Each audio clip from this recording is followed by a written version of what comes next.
my name is Amana Begam and I am your regular columnist with ThePrint. So today I'm going to talk about the article I have written for ThePrint about Amrit Udyan garden of at Droupadi Bhavan.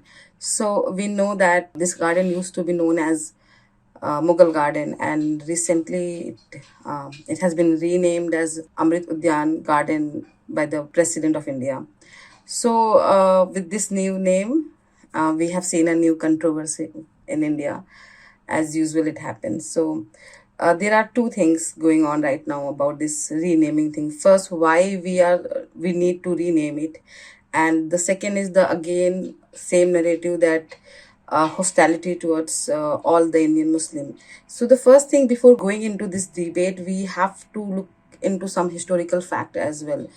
So the Mughal garden was named as a Mughal garden because of the architecture. Basically, it has nothing to do with any Mughal king or emperor.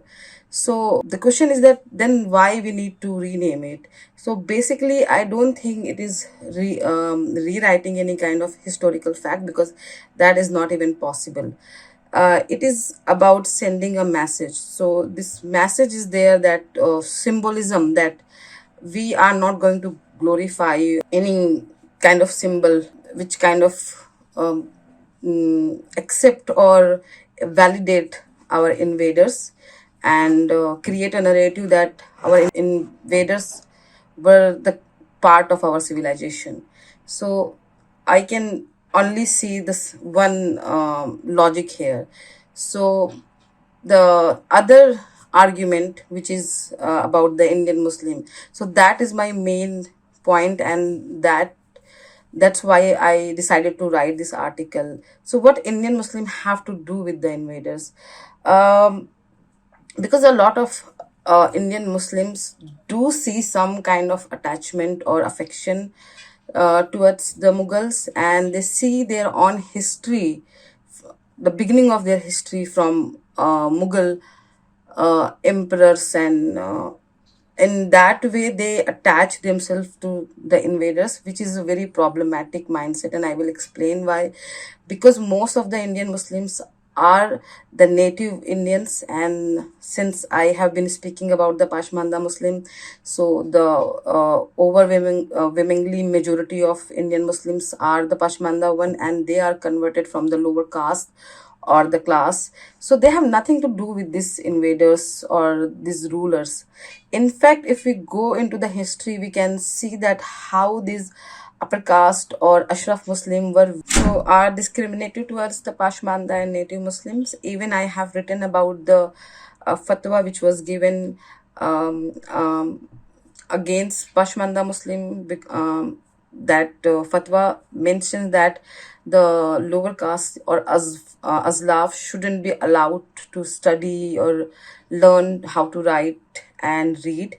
They should only taught about five pillars of the Islam. So this discrimination and oppression of the majority of the Indian Muslim have been going on for very long, which is pre-partition even. So when we realize these facts and reality, we won't feel any connection with the Mughals, because we do not have any connection with any rulers, and that reality should be told to the all the Muslims, especially Pashmanda Muslim. So basically, if any name or symbol of the British colonizer would be removed, no Indian Christians should be feeling bad about it, and the same standard and logic should be applied to Indian Muslim. That's all. This has nothing to do with us. We have more important concern, which is our education, future of our next generation, the employment, these kind of things which are which affect us in a real life. That should be our first and most important concerns.